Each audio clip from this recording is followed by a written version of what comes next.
lo nggak bisa kontrol kondisi luar, yang bisa lo kontrol diri lo sendiri. Bener, tapi lo punya pilihan untuk pindah dari environment itu. Kalau lo mau contribute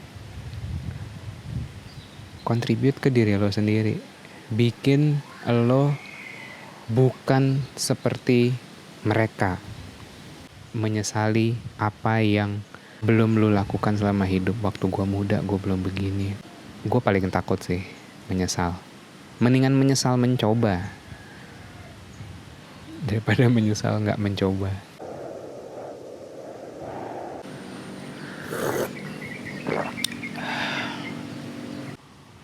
So, folks, kalian pernah mikir gak? Pernah lah. Kalian pernah mikir gak ada orang yang menurut kalian dalam tanda kutip kampungan lagi senyum-senyum sambil nyangkul, nggak tahu drama-drama vaksin di sosial media, drama-drama covid, drama-drama apapun hiruk pikuk yang ada di sosial media, terus dia kayak nggak tahu tapi happy gitu.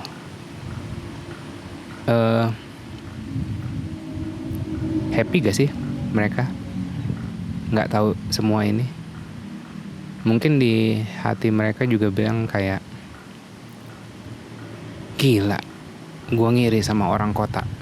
Gue di sini nyangkul doang, terus bayaran gue kecil, terus lagi covid gini. I don't know. Kayak ya gue nggak bisa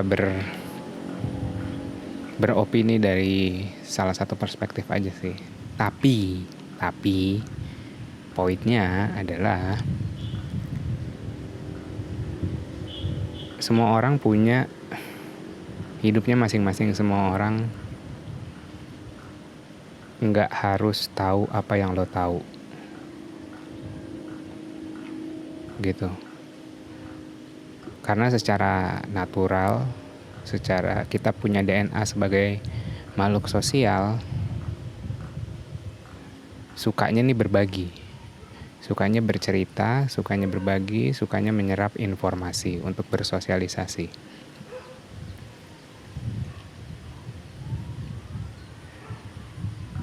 Namun gini, kalau ada poin ya, ada mind, body, and soul gitu. Kita lupakan lah bagian soulnya, terlalu inilah, ya mind and body aja lah. Nah, bayangin gini, kalau kita bandingin DNA kita, ya kita makhluk hidup, kita butuh makanan. Intinya kita harus mengkonsumsi sesuatu. Entah itu banyak kan, ada dua deng, bukan banyak. Satu, makanan. Dua, informasi. Dua hal itu yang kita konsumsi ya. Terus kalau dibilang kayak sekarang informasi ada di mana-mana, lu serap itu semua informasi, anggapannya lu mengkonsumsi. Sama aja kayak badan lu yang biasanya makan cuman 3 kali sehari, terus tiba-tiba ada makanan banyak melimpah ruah gratis, dan ya macam-macam gitu. Akhirnya lu makan semua tuh makanan. Menurut lo itu bikin badan lo sehat gak? Kalau maksudnya kondisinya mungkin memberikan kita privilege sebagai makhluk hidup yang punya kemampuan lebih daripada binatang dan makhluk hidup lainnya gitu. Akhirnya kita menciptakan sebuah alat dan ya internet dan segala macam. Dan kita bisa, anggapannya hidup kita bisa dipermudah lah harusnya. Terus layaknya kayak lo makan gitu kan, lo makan itu informasi ya, semuanya yang sebenarnya mungkin otak lo atau pikiran lo itu harusnya bukan mengkonsumsi informasi terus, tapi harus mencerna, harus menyerap nutrisi-nutrisi itu, terus baru mungkin diberakin gitu. Entah lo sharing gitu. Berak itu bukan sesuatu yang jelek ya. Kita boker itu kita ngasih nutrisi ke dalam tanah gitu. Jadi kayak tai-tainya pikiran kita yang kita sharing gitu. Mungkin dalam short term, dalam waktu yang pendek masih bau, belum kemakan gitu. Tapi tunggu itu muter sirkulasi kayak tai gitu kan. Jadi tanah, terus tanah ada bibitnya, terus akhirnya jadi tumbuh-tumbuhan, jadilah buah yang manis. Sama, pikiran juga gitu, informasi juga gitu. Kita harus ngasih space, anggapannya usus pikiran kita. Pokoknya lu sekarang analogiin, bayangin, gue sedang menyamakan pikiran dan perut lo gitu, ya. Anggapannya pencernaan makanan, pencernaan informasi itu, anggapannya lu setiap hari makan gitu, makan informasi, lu konsumsi terus informasi, terus di kepala lo nggak dikasih space untuk mencerna, untuk menyerap nutrisi itu, untuk lu berakin biar nanti tumbuh lagi menjadi pohon yang berbuah manis. Itu kan suatu proses yang lengkap gitu, paripurna. Kalau bahasa government tuh paripurna, itu lengkap, holistik, 360 gitu. Nah, sementara yang kita lakuin sekarang adalah makan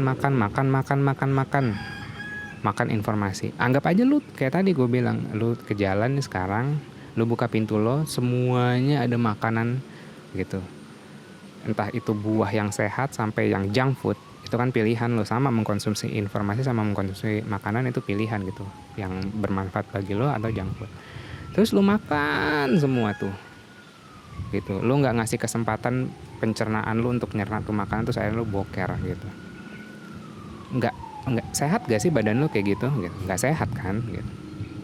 Sama aja, kalau pikiran lu digituin terus ya pikiran lu bakal nggak sehat.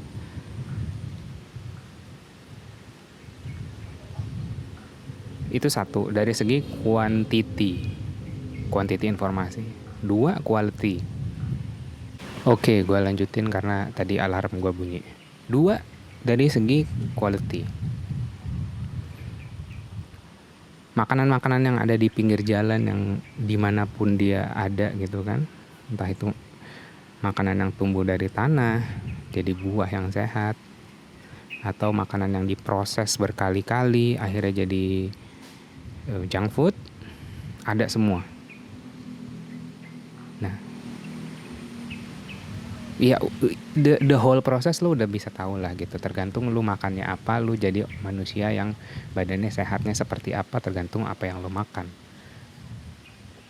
Ya sama, pikiran juga.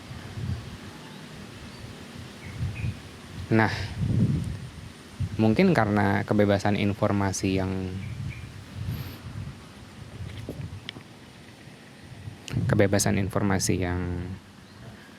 baru saja kita peroleh, kegampangan informasi ini berapa sih 10 tahun terakhir gitu kan, internet. Akhirnya kita masih dalam tanda kutip norak atau belum tahu untuk nentuin informasi apa yang sehat dan yang junk food. Karena ya anggapannya kalau misalnya di dekat rumah lu ada tukang bakso baru buka gitu, lu pasti nyobain dong gitu. Orang berkerumun nyobain, gini gitu, nyobain experience baru. Nah sama gitu. Wah, ini juga karena kita baru ngerasain 10 tahun terakhir mungkin kegampangan informasi ini, akhirnya kita ya udah norak gitu, kayak semuanya kita konsumsi gitu.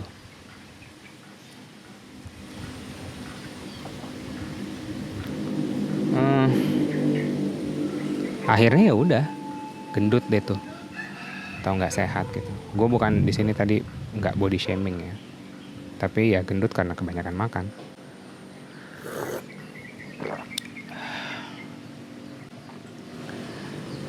Nah, sekarang kalau misalnya lo udah tahu nih the truth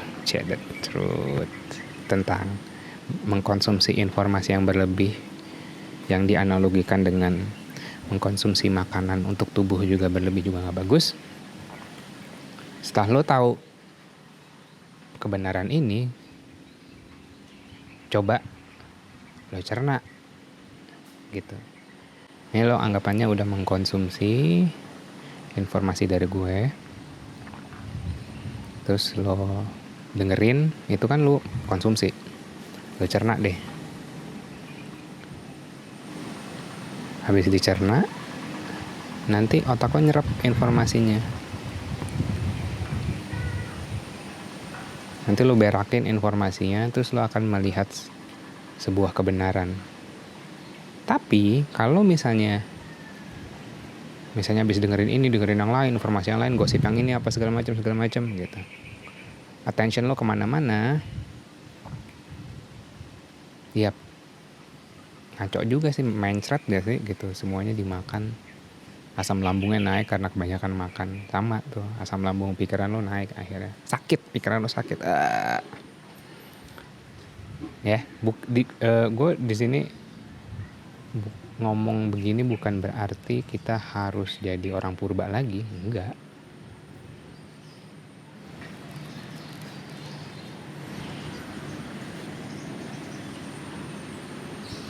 Harus nggak tahu, nggak pernah ngobrol, nggak bersosialisasi, nggak gitu.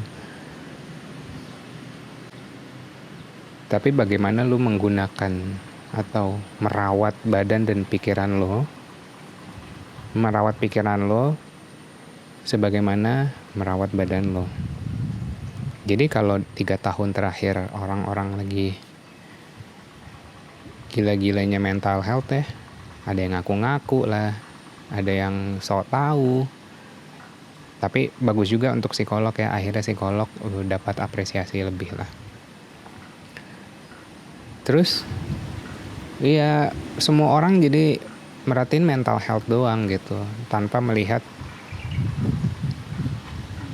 body health, physical health. Dua itu kayak koin sih, nggak terpisahkan itu, cuman beda sisi doang. Jadi dua-duanya harus lo jaga gitu, untuk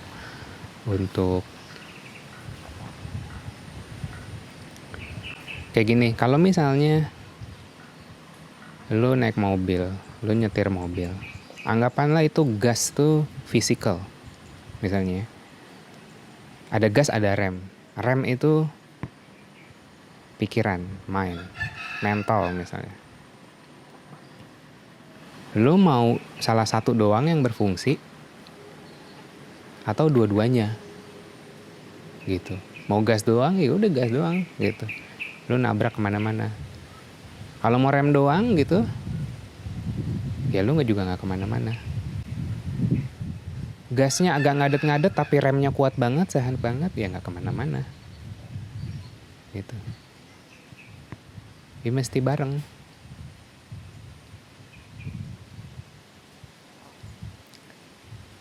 Terus ada,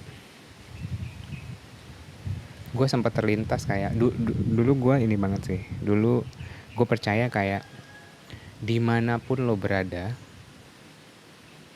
asalkan lo bisa mengatur pandangan lo,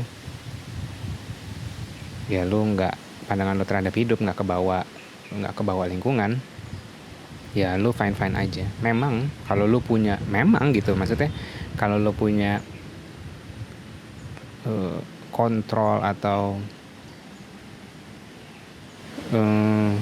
ya kesehatan pikiran yang, atau kalau ini mungkin jatuhnya lebih spirituality gitu. Oke, bagaimanapun kondisi lo gitu, Atau gini deh, nggak usah ngomongin spirituality deh, gue ntar terlalu ngawang-ngawang. Ini aja, stoicism, ya. Benar, stoicism tuh benar. Maksudnya konsep secara besar ya. Lo nggak bisa kontrol kondisi luar, yang bisa lo kontrol diri lo sendiri, gitu. Intinya kayak gitu, secara garis besar. Ini gue simplify banget ya untuk yang jago stoicism, sorry nih. Nah, bener, tapi lo punya pilihan untuk pindah dari environment itu. Sekuat-kuat lo, stoik lo gitu kan ceritanya. Orang stoicism lo ya. Tapi lo di lingkungan yang toksik, mungkin lo kuat, tapi lama-lama lo bakal jebol gitu. Dan kita punya pilihan gitu. Kita punya pilihan untuk pindah dari kondisi itu gitu. Nggak usah berdiam diri di kondisi yang nggak suportif. Lo punya pilihan, entah lo menemukan kondisi yang suportif atau membuat kondisi yang suportif dari diri lo sendiri. Bukan berarti lo harus diem di satu tempat. Ya kalau di Islam ada yang ngomong pakai istilahnya aja hijrah gitu kan. Hijrah kan berpindah dari satu tempat yang kayaknya kondisinya nggak suportif nih. Yaudah gue hijrah ke kota lain yang lebih suportif untuk mengembangkan diri gue, kayak gitu kan. Ya begitu, bener gitu. Kita harus tetap gerak, bukannya kabur.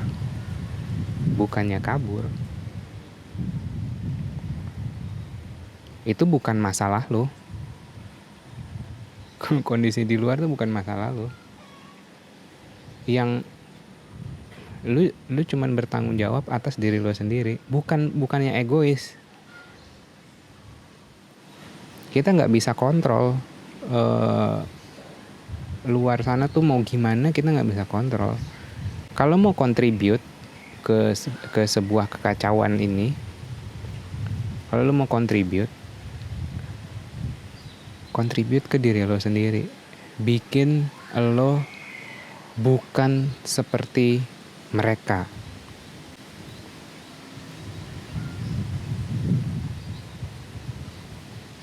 Lo nggak perlu seperti mereka. Itulah salah satu kontribusi lo terhadap dunia ini supaya berubah. Gitu. So, pindahlah. Mungkin buah pikiran ini berasal dari pengalaman gue sih, yang mungkin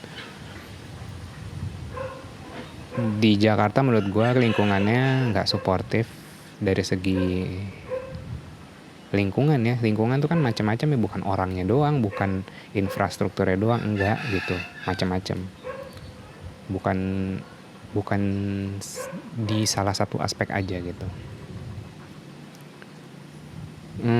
Ya nggak suportif, dan gue memutuskan pindah ke sini untuk mendapatkan lingkungan yang lebih suportif. Suportif ini juga bukan kayak yang ada biar punya temen terus dimotivasiin, enggak. Suportif dari segi kesehatan gitu, misalnya kayak dari kualitas udara yang lebih bagus gitu kan, orang-orangnya juga lebih chill di sini, apalagi gue di Ubudnya gitu, bukan yang high guys.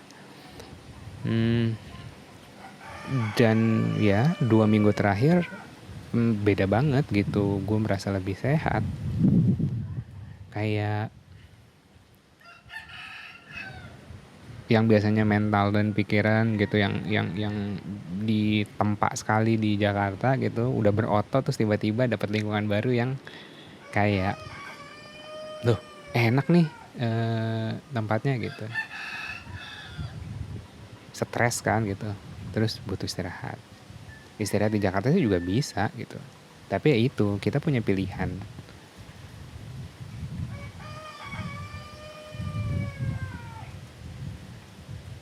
Namun sayangnya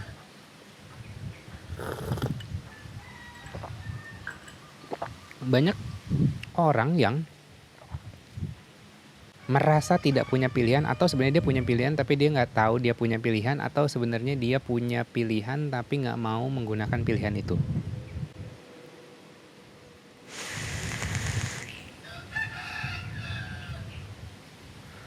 Percayalah, lo semua punya pilihan. Lo sadar apa enggak sama pilihan itu, dan lo mau ambil dan dapetin konsekuensinya. Semua pilihan punya konsekuensi.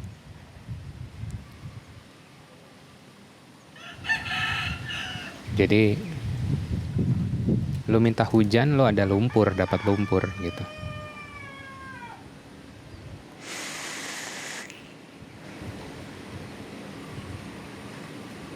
But daripada lo berdiam diri di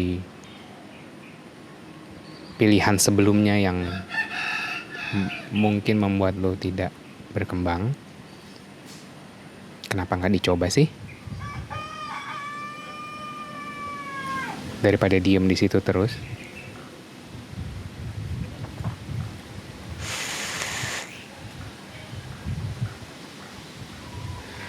Ada satu kalimat yang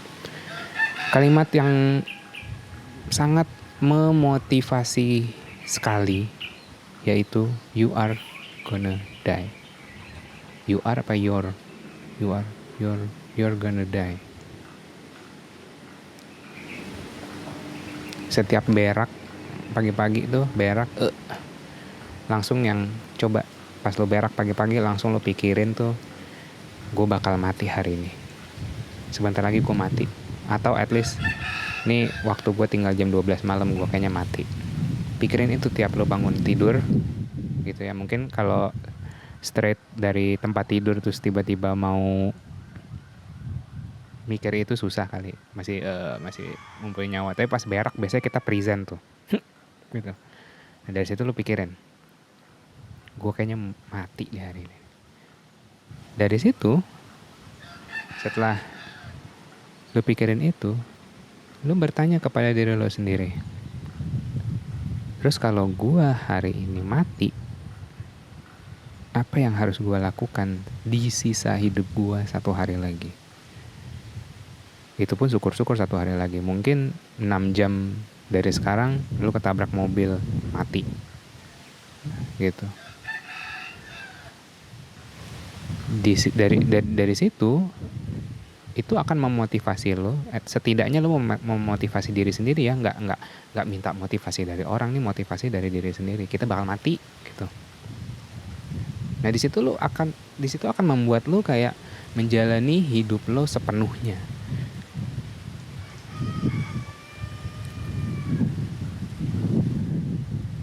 Nggak pakai neko-neko gitu. Nggak harus upload konten misalnya, atau nggak harus ya bikin IG story, atau nggak harus beli baju ini, nggak harus kayak yang lu pikirin tuh cuman hal-hal yang esensial doang. Oh ya udah, kalau waktu gue tinggal 6 jam, yang gue mau lakukan adalah misalnya ke orang tua lu, peluk orang tua lu, atau ke pacar lu, ke istri lu, ngomong I love you. Terus kayak daripada gue habiskan, ya lu makan makanan yang enak gitu, lu melihat apapun tuh kayak yang terakhir kali. Lu sangat kayak wow, ini nih besok gue kehilangan nih. Oh besok gue nggak bisa ngelihat pohon ini lagi, gue nggak bisa ngelihat matahari, gue nggak bisa ngelihat sawah-sawah. Lu akan kayak pasti lu ngelakuin apa yang lu paling cintai selama hidup lo gitu, yang belum kesampaian. Anjir, 1 hari lagi gue mati. Oke, gue harus naik gunung nih gitu misalnya. Gue pengen banget nyobain naik gunung gitu, tapi gak berani-berani. Akhirnya lu cobain naik gunung. atau gue mau ngapain kek gitu yang lu sebenarnya pengen banget lakuin tapi belum kesampaian gara-gara lu take it for granted waktu lo itu.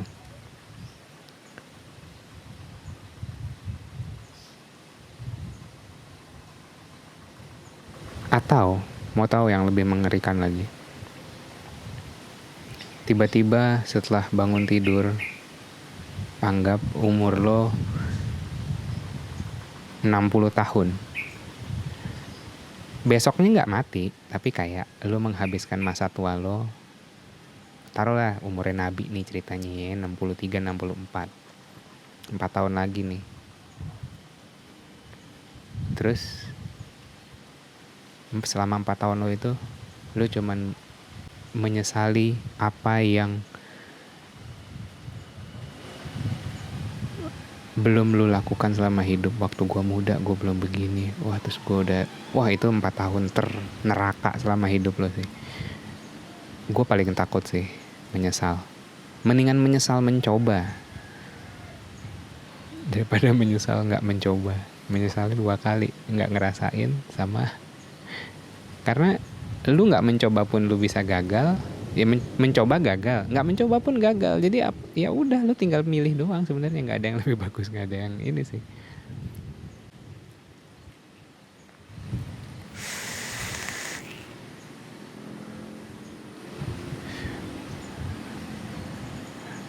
Gue salut sama Bob Sadino ya.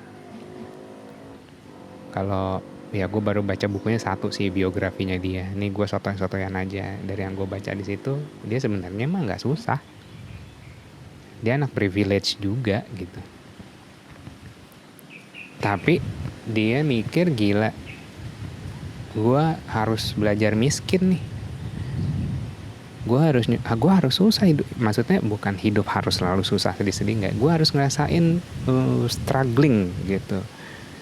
Gue harus ngerasain kayak mengerahkan seluruh potensi gue untuk bertahan hidup.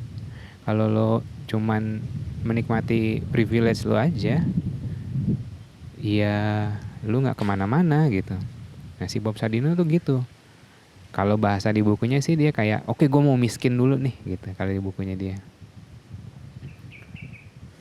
Terus iya, akhirnya dia malah lebih kaya dari sebelumnya gitu. Dan kekayaan bukan tujuannya dia malah gitu. Tujuannya dia adalah kayak punya anak-anak banyak gitu, punya karyawan banyak yang dianggap dia jadi keluarga gitu.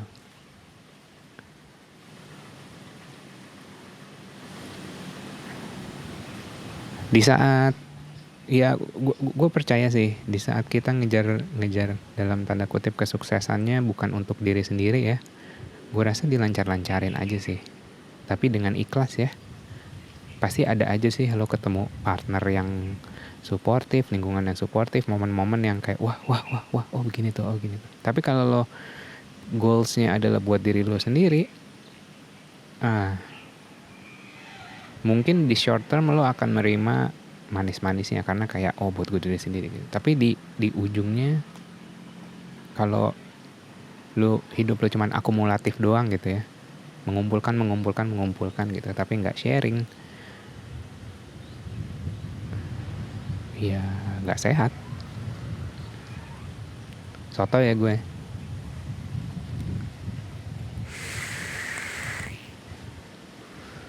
Gue rasa segitu dulu lah. Bincang-bincang sama siapa? Apa yang bisa gue share hari ini, semoga bisa nge-trigger kesadaran lo bahwa manfaatkanlah hidup lo sebaik-baiknya. Ya mudah-mudahan. Ya nggak berguna juga nggak apa-apa sih. Yang penting sharing aja ya kan. Sharing nih tai dari kepala gue nih. Gue sharing tai dari kepala gue. Oke? Sampai jumpa di video berikutnya. Life by design, not by default. Bye.